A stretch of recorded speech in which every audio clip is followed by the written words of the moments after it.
Here with Chris Buescher, second place today at Kansas, Chris, by a splitter. It's the closest finish in NASCAR Cup Series history. What was going through your mind getting out of the race car? It certainly explains why the photo's not making sense to me right now. I can't even look at it and understand. I guess it's that close, and on top of that, it looks like it was taken with a potato phone. I don't even know what to make out of it right now. It's that hurts so much to be that close with our Castro Edge Ford Mustang.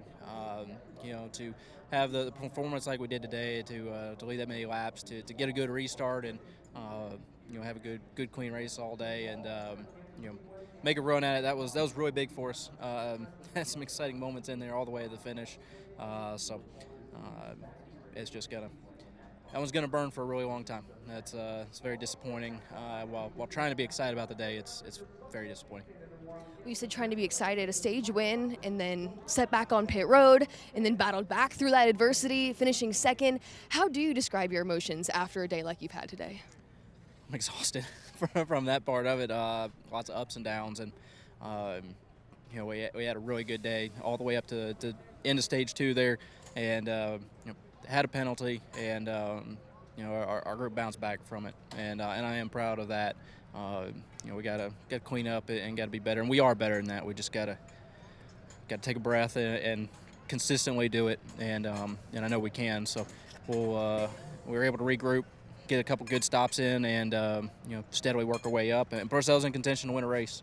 And now I'm just gonna sit here and be haunted about what I could have done different to try and win that one. Saw Denny Hamlin come over and say a few words to you. What did he say?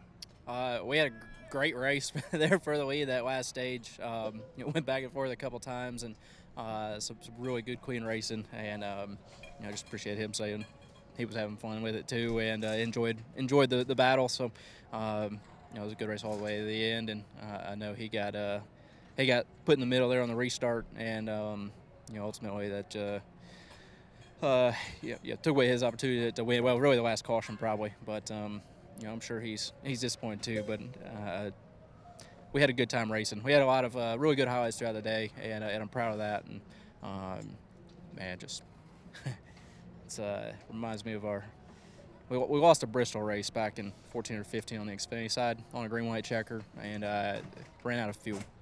And that one haunted me all the way until we finally won that race a couple years back. And this one's going to do the same for a really long time.